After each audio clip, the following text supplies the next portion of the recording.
Bien-aimés dans le Seigneur, Shalom. Nous sommes le jeudi 20 août 2020 et ce matin, comme tous les jours du lundi au vendredi, nous allons lire la parole du Seigneur d'où nous allons tirer une méditation pour la journée. Nous lirons ce matin dans 1 Timothée chapitre 2, versets 5 et 6. Voici ce que déclarent les Écritures. Nous lisons dans la version Louis II. Car il y a un seul Dieu et aussi un seul médiateur entre Dieu et les hommes, Jésus-Christ, homme, qui s'est donné lui-même en rançon pour tous. C'est là le témoignage rendu en son propre temps. Bien-aimés dans le Seigneur, notre message de ce matin, c'est Jésus-Christ seul. Jésus-Christ seul. Mais ici, la Bible parle de médiateur. Qu'est-ce qu'un médiateur ? Un médiateur, nous allons donner deux définitions simples. La première définition, c'est qu'un médiateur, c'est une personne qui intervient pour faciliter une communication ou rétablir une relation.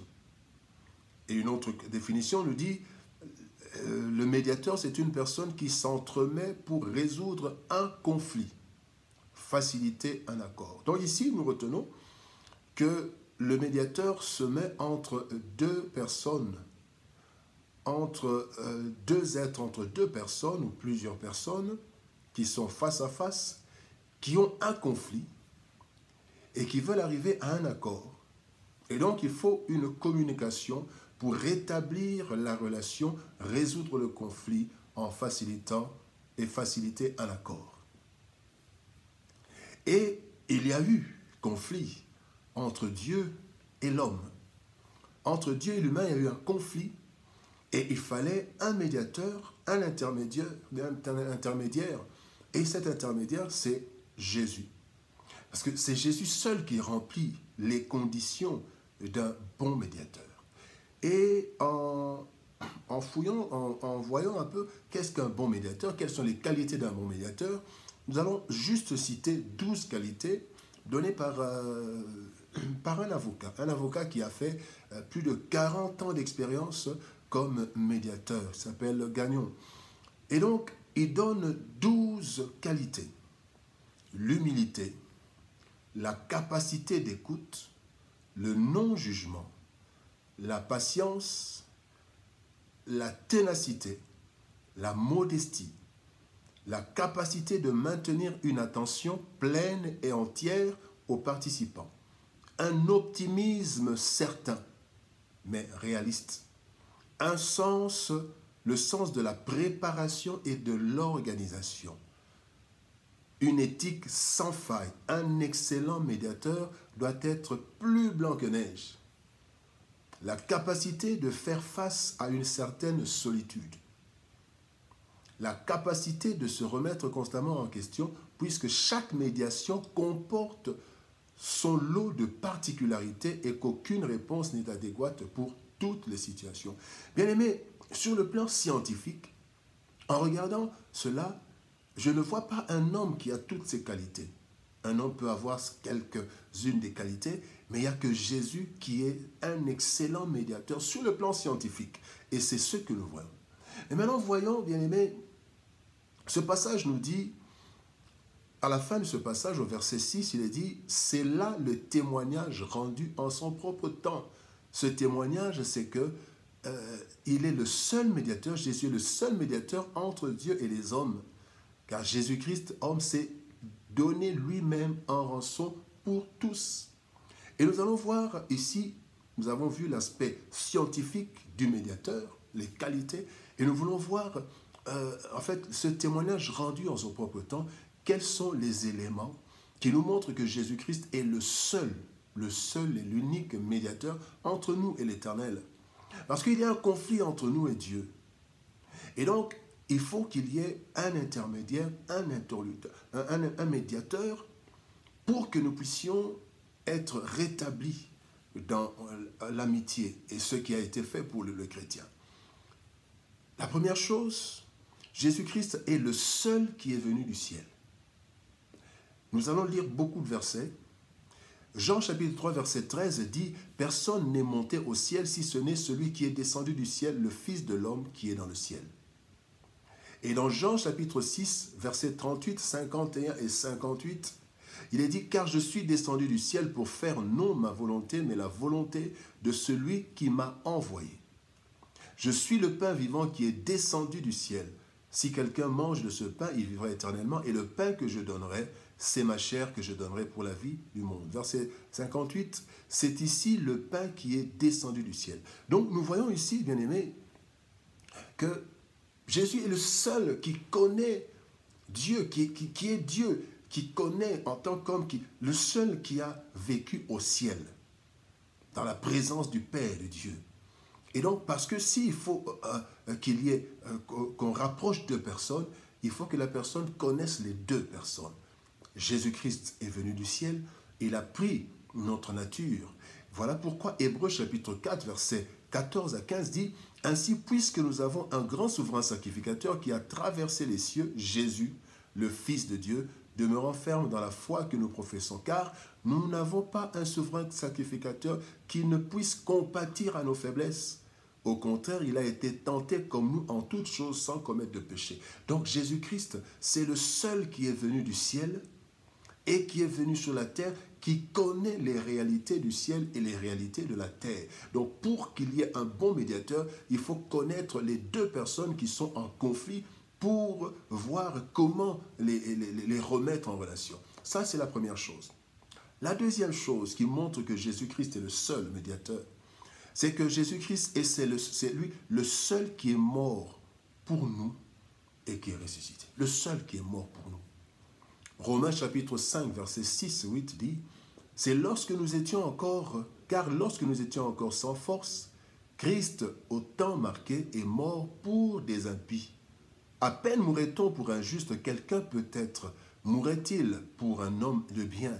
Mais Dieu prouve son amour envers nous en ce que lorsque nous étions encore des pécheurs, Christ est mort pour nous. » Donc il a payé le prix, il est mort pour nous. C'est le seul. Bien aimé, quelle est cette personne qui est morte pour lui? Quel est ce pasteur qui est mort pour ses fidèles? Quel est ce père qui est mort pour ses enfants? Non.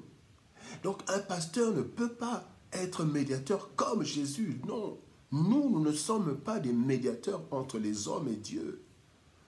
Nous montrons aux hommes le chemin du médiateur pour qu'ils entrent en contact avec le médiateur et pour que le médiateur les ramène en relation avec le Père. Parce que nul n'est mort. Personne n'a payé le prix.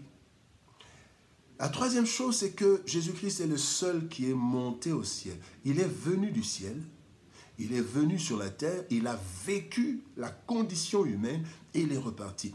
Jean chapitre 3, verset 13 dit « Personne n'est monté au ciel si ce n'est celui qui est descendu du ciel, le Fils de l'homme qui est dans le ciel. » Nous l'avons déjà lu, celui qui est descendu. Mais voilà dans Actes chapitre 1, verset 9, il est dit « Après avoir dit cela, il fut élevé pendant qu'ils le regardaient et une nuée le déroba à leurs yeux. » Jésus-Christ est venu. Jésus-Christ est monté, on l'a vu.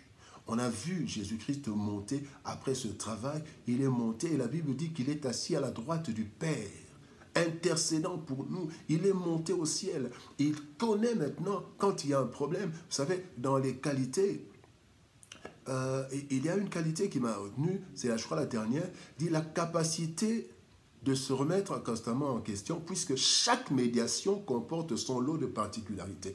Bien aimés, nous sommes tous réconciliés avec Dieu, mais il y a une relation particulière de chaque être humain avec l'Éternel. Et Jésus-Christ connaît cela. Jésus-Christ a vécu. Il dit qu'il a été tenté en tout. Donc il connaît toutes les situations difficiles qui se retrouvent sur la terre. Un pasteur peut connaître certaines situations, mais il n'a pas tout vécu. Mais Jésus-Christ a tout vécu. Il est monté au ciel avec nos dossiers. Donc, il sait nous comprendre. Il est Dieu. Il sait intercéder en notre faveur afin que nous puissions rentrer dans la communion avec notre Père. Et la dernière chose, bien aimé, c'est que Jésus-Christ est le meilleur médiateur, le seul médiateur, parce que c'est le seul qui vit en nous. Et dans la médiation, il y a un problème, on a dit qu'il faut quelqu'un qui sache écouter. Donc, parmi les qualités la capacité d'écoute. Bien-aimé, Jésus-Christ vit en nous, dont la communication est 5 sur 5, 10 sur 10, 100%.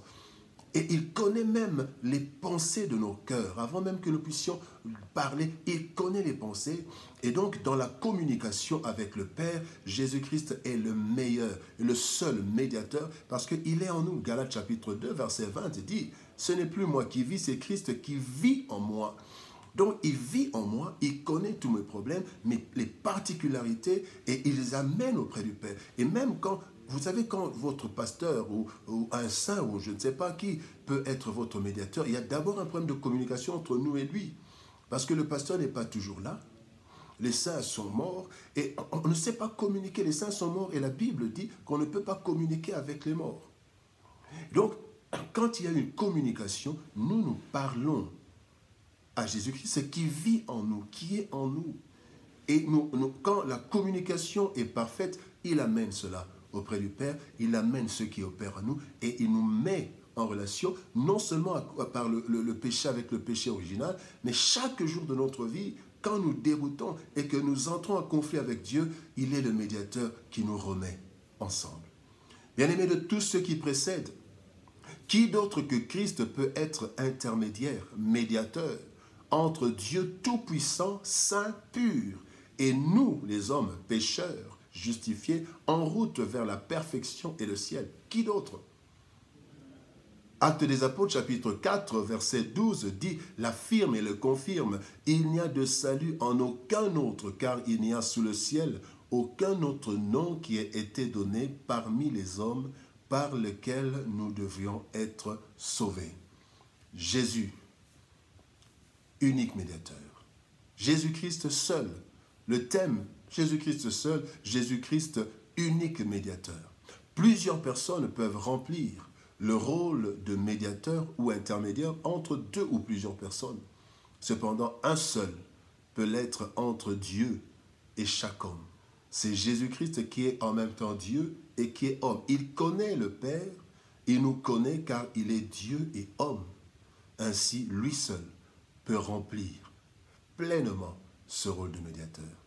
Bien-aimés, faisons confiance à ce médiateur parfait qui nous connaît, qui connaît le Père et qui sait comment nous parler et comment parler au Père par son intercession. Nous voici arrivés à la fin de notre méditation de ce matin. Jésus, unique médiateur. Que Dieu nous bénisse et qu'il nous garde toujours en relation, en communion avec ce seul médiateur, afin que notre relation avec le Père soit toujours au beau fixe. Que Dieu nous bénisse. Shalom, au revoir et à demain.